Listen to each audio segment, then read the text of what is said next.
It was just another Tuesday for Richard Blake as he rode in his luxury car through downtown. Rich, powerful, and always in a hurry, the 40-year-old CEO barely noticed the world outside his tinted windows. That's when something caught his eye, a small boy sitting alone on a bench, clutching what looked like a photograph. Richard wouldn't have given it a second thought, but something made him pause. The boy couldn't have been more than 7, with worn-out clothes and shoes that had seen better days. But it wasn't his appearance that made Richard's heart stop, it was what he held in his small hands. A photograph showing a woman who looked exactly like his wife Jennifer, holding a baby. Richard froze, his hand already reaching for the door handle. "Stop the car," he ordered his driver, his voice barely audible over the pounding in his chest. As the vehicle pulled to the curb, Richard stepped out, his legs feeling strangely weak. The boy didn't look up as he approached, too focused on tracing the woman's face in the photo with his finger. Richard cleared his throat, trying to find words that wouldn't frighten the child. "That's a nice picture," he said finally, pointing at the photograph. The boy looked up, his eyes widening slightly at the man in the expensive suit. "It's my mom," he responded simply. "And me when I was a baby." Richard carefully sat down, maintaining enough distance not to seem threatening. "What's your name?" he asked, throat suddenly dry. "Michael," the boy replied. "Michael Harris." The surname hit Richard like a physical blow. Harris was his wife's maiden name. He stared at Michael, suddenly seeing familiar features he should have noticed immediately. The boy had Jennifer's nose, but Richard's eyes and chin. His mind raced with calculations and memories. 8 years ago, Jennifer had taken a 3-month sabbatical after they'd had a massive fight about starting a family. She'd returned changed somehow, more distant, but they'd worked through it. Or so he thought. The boy was staring at him now, curiosity replacing wariness. "Are you okay, mister? You look like you've seen a ghost." Richard managed a weak smile. "Something like that. Can I ask where your mom is?" Michael's face fell, his small shoulders slumping under the weight of whatever burden he carried. "She's in the hospital. She's really sick. That's why I'm staying at the shelter right now." He pointed vaguely toward a building down the street that Richard recognized as the Downtown Children's Haven. "The ladies there are nice, but they say I might have to go to a foster home soon if Mom doesn't." His voice trailed off, unable to finish the thought. Richard noticed a small birthmark on the boy's wrist as he pointed, a crescent moon shape identical to his own. Without thinking, Richard reached into his pocket and pulled out a business card. "Michael, I'd like to help you and your mom. Would it be okay if I talked to the people at your shelter?" The next few days passed in a blur for Richard as he pieced together the truth. His security team verified everything. Jennifer Harris, age 36, was indeed in Memorial Hospital with stage 4 cancer. She'd been a single mother raising Michael since his birth 7 years ago. The timeline matched perfectly with their separation. Richard sat in his office, staring at the DNA test results confirming what that birthmark had already told him. Michael was his son.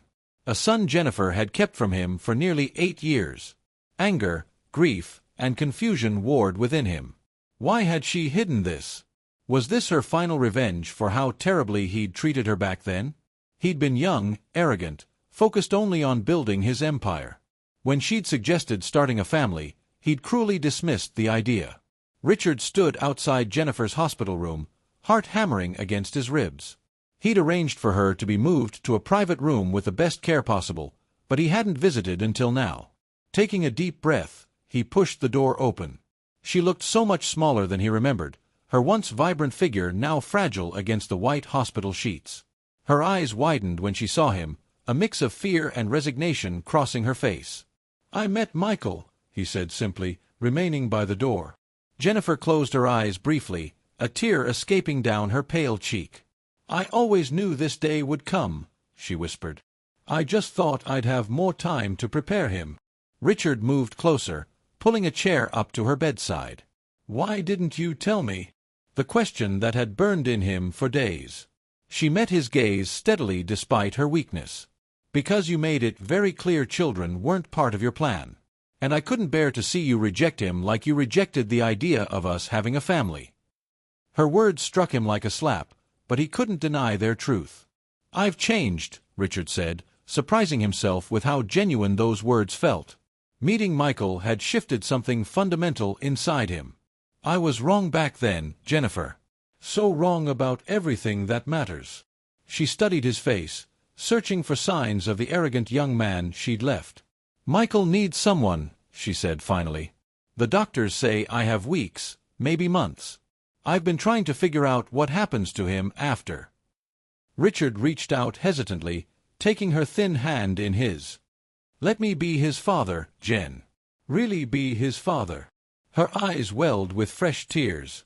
"You don't know the first thing about being a parent." He nodded, acknowledging the truth. "You're right. But I want to learn. And I'm hoping you can help me, for whatever time we have." The fragile hope that bloomed in her expression nearly broke him. Richard left the hospital that evening with a promise to return the next day, with Michael. As he drove home to his empty mansion, he realized how hollow his success felt. All the wealth he'd accumulated couldn't buy him more time with Jennifer, or replace the years he'd lost with his son. For the first time in decades, Richard Blake, billionaire CEO, cried. The first meeting between Richard and Michael as father and son was awkward, filled with long silences and uncertain glances. They sat in the hospital cafeteria, Michael picking at a sandwich while Richard struggled to find words that could bridge 7 years of absence.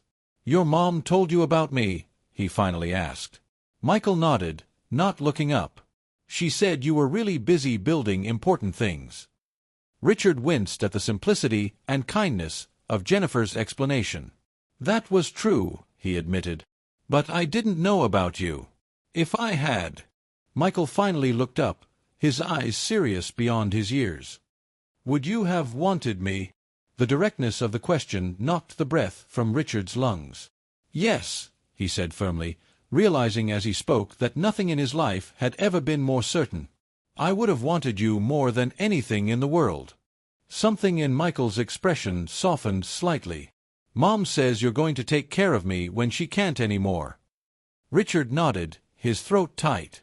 "If that's okay with you." Michael considered this, his small face solemn with the weight of adult problems no child should have to bear. "I don't want Mom to go away," he whispered, his voice breaking.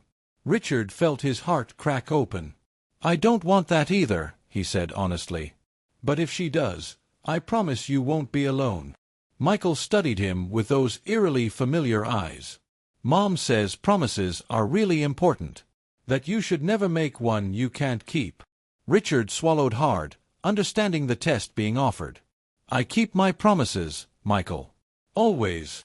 It wasn't entirely true. He'd broken his marriage vows, after all, but he knew with absolute certainty that this was one promise he would die before breaking.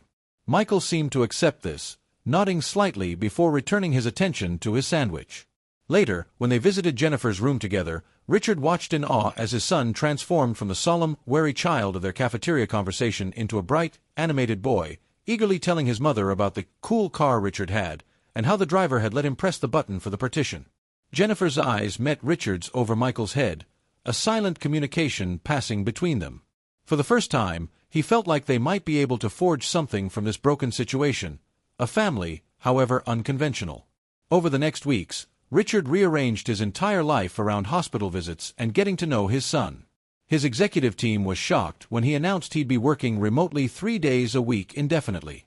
He converted one of his mansion's many unused rooms into a bedroom for Michael, filling it with toys and books. As Jennifer grew weaker, the time the three of them spent together became more precious. One evening, as Michael had fallen asleep in the chair between them, Jennifer reached for Richard's hand. "Thank you," she whispered, "for not being the man I remembered." He shook his head, grief and gratitude mingling. "Thank you for giving me a second chance at being someone worth remembering."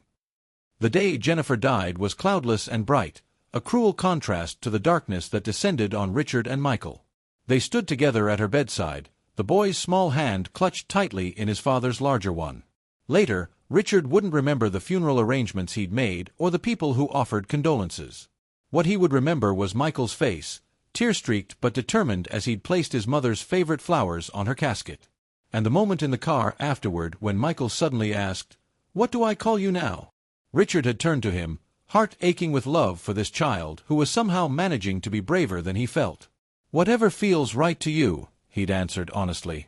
Michael had considered this for a long moment before saying, "I think I'd like to call you Dad." The adjustment to living together full-time wasn't easy. Michael had nightmares that sent him screaming into the darkness, calling for a mother who would never come again. Richard, who'd never before had to comfort anyone, found himself sitting night after night beside the boy's bed, awkwardly patting his back or reading stories until Michael drifted back to sleep. There were tantrums too, explosive bursts of grief and anger that left toys broken and both of them exhausted. Richard's assistant suggested child psychologists, and he interviewed 7 before finding one Michael would actually talk to. Slowly, painfully, they began to forge a relationship built on shared loss and cautious hope. For the first time in his life, Richard's priorities shifted completely. Board meetings and business deals took a back seat to school pickup and parent-teacher conferences. Richard learned to cook more than just pancakes, to check homework, to enforce bedtimes even when it would have been easier to give in. And Michael learned that this tall, sometimes awkward man who looked so much like him really wasn't going anywhere. 6 months after Jennifer's death, Michael came home from school with a drawing. "It's for you," he said shyly, handing Richard the paper. On it, 2 stick figures, one tall, one small, stood hand in hand in front of what looked like a house. Above them, a smiling yellow sun. And in the sky, a smaller figure with wings. "That's Mom," Michael explained, pointing. "She's watching us."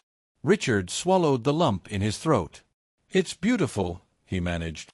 "We should frame it." That night, after Michael was asleep, Richard sat in his office looking at the drawing now hanging prominently on his wall. He thought about how Jennifer had been forced to struggle as a single mother while he'd continued amassing wealth, oblivious to his son's existence. The unfairness of it struck him anew. Not just for his family, but for how many others like them. How many single parents were out there right now, working multiple jobs, sacrificing everything for their children. An idea began to form, a way to honor Jennifer's memory and perhaps make some small amends for his failure. The next morning, he made 2 calls. One to his lawyer to begin creating the Jennifer Harris Foundation, dedicated to supporting single parents in crisis, and one to his CFO, instructing him to liquidate one of Richard's personal investment portfolios to provide the initial funding. The day of the foundation's launch, Michael stood beside Richard at the podium, nervously straightening the tie his father had taught him to knot that morning. "My mom always said that when you have more than you need, you build a longer table, not a higher fence," Michael told the crowd, his voice small but steady. Richard blinked back tears, recognizing Jennifer's words and wisdom. As he looked out at the gathered press and dignitaries, he saw not an audience to impress but a means to an end, spreading the word about this mission that had become so personal. "This foundation exists because I was fortunate enough to get a second chance," Richard said into the microphone. "Not everyone does. So we're going to be that second chance for as many families as we can reach." 3 years later, the foundation had helped hundreds of families, and the bond between Richard and Michael had grown unbreakably strong.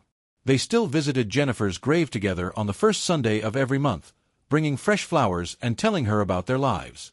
On this particular Sunday, Michael, now 10 and growing like a weed, placed a framed photograph beside the flowers. It showed Richard and Michael grinning widely, standing in front of the new Jennifer Harris Family Center the foundation had just opened. "I think she'd be proud of us," Michael said, straightening the frame carefully. Richard put his arm around his son's shoulders, marveling at how this child had completely transformed his definition of success. "She'd be proud of you," he corrected gently. "You're so much like her." Michael leaned against him, comfortable in the affection they now shared easily. "But I have your birthmark," he pointed out, "and Mom said I have your stubborn chin." Richard laughed, recognizing the truth in that. "The best of both of us," he agreed. As they walked back to the car, Michael slipped his hand into Richard's, something he still did sometimes when they were alone.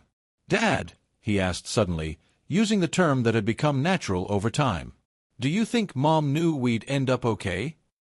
Richard considered the question, thinking of the woman who'd loved their son enough to raise him alone rather than force him into an unwanted relationship with his father. "I think she hoped," he answered honestly. "And I think she did everything she could to make it possible." The invitation to speak at Michael's school career day had terrified Richard more than any high-stakes business negotiation ever had. What did fifth graders care about corporate acquisitions or investment strategies? But Michael had insisted, proudly telling his teacher that his dad, used to just build buildings, but now he builds families too.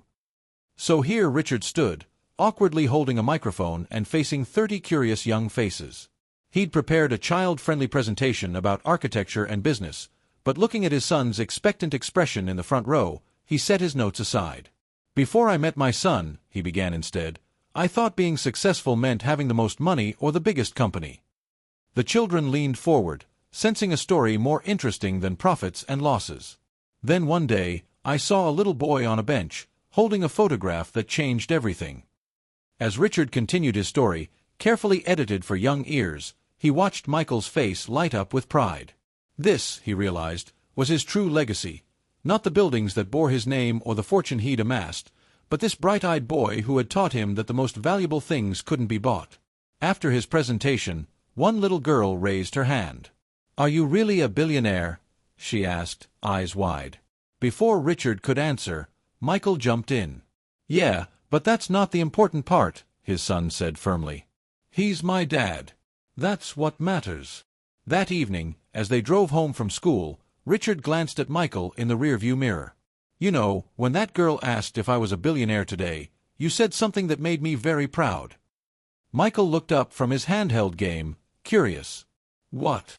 Richard smiled. "You said being my son was more important than my money." "That's very wise." Michael shrugged, turning back to his game. "Mom used to say that all the time.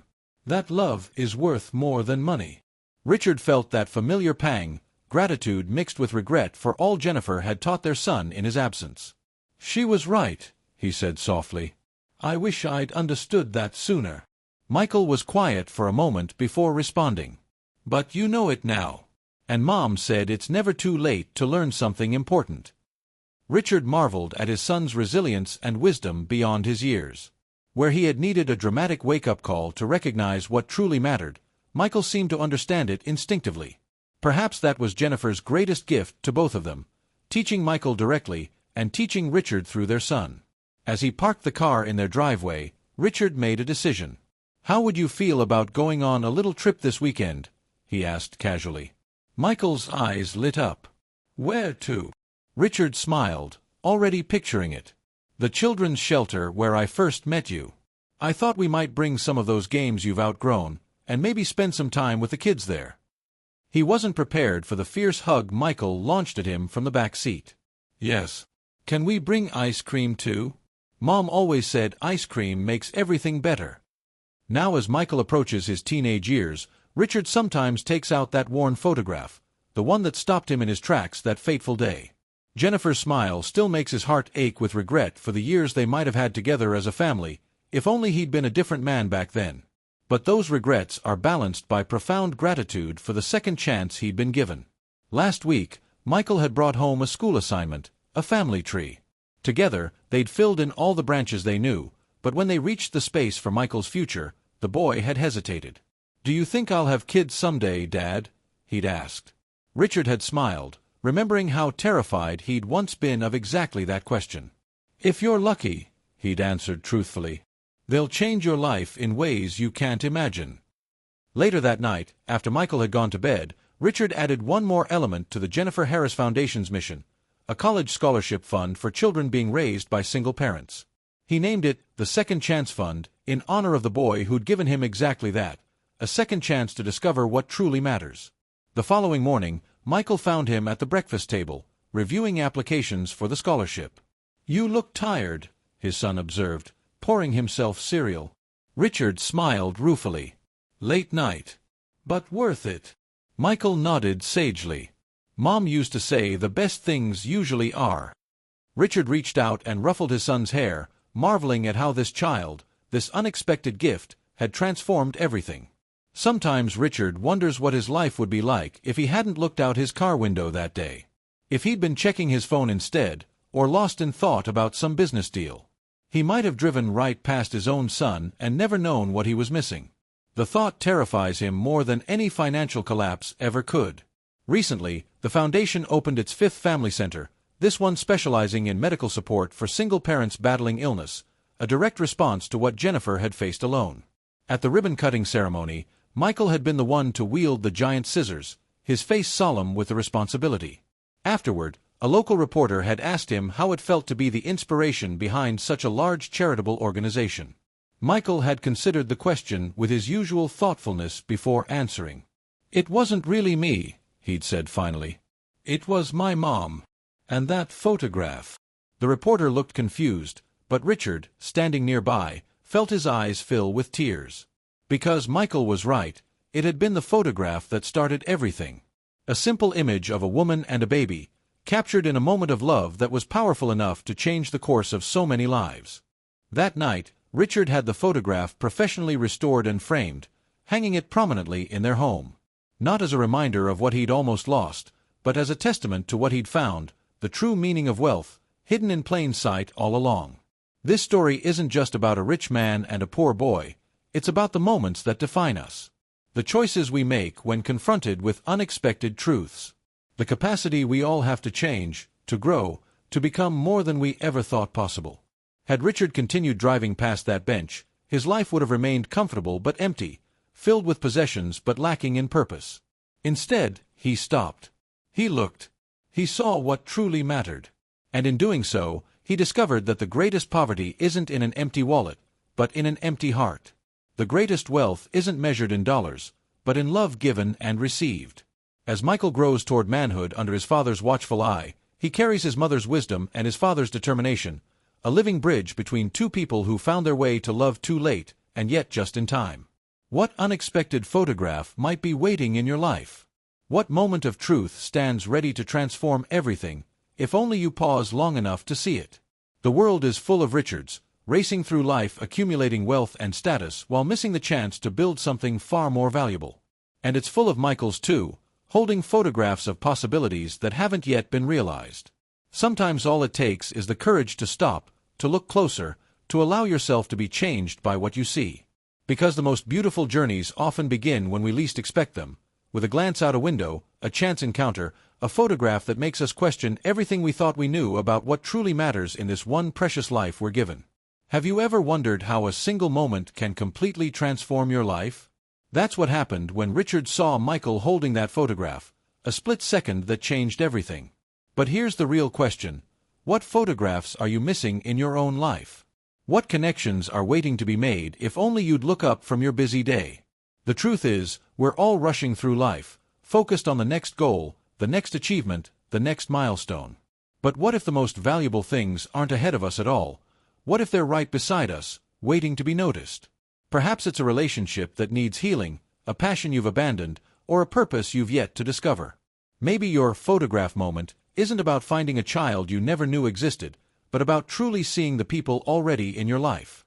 Are you present with them, or are you distracted by less important things?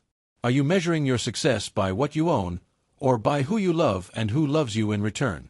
These questions might feel uncomfortable, but they're the ones that matter most. Because at the end of our lives, we won't wish for more money or bigger houses. We'll wish for more time with the people who make our lives meaningful. Today, I challenge you to look for your own photograph moments, those opportunities for connection and growth that you might be overlooking. It could be as simple as really listening to a loved one instead of scrolling through your phone, or reaching out to someone you've lost touch with. It might mean reconsidering what success truly means to you, or finding ways to use your resources to help others, just as Richard did with the Jennifer Harris Foundation. Whatever it looks like for you, don't wait for a dramatic wake-up call. Choose to see what matters now, while you still have time to embrace it. Your version of wealth might be hiding in plain sight, just waiting for you to recognize its true value. If this story touched something in you today, I'd love to hear about it in the comments below. Have you experienced your own photograph moment? Or are you still waiting for that wake-up call? Don't forget to subscribe and hit that notification bell so you never miss another story that might just change how you see your own life. Because sometimes, the most important journeys begin with simply noticing what's been in front of us all along. Until next time, remember, it's never too late to choose what truly matters.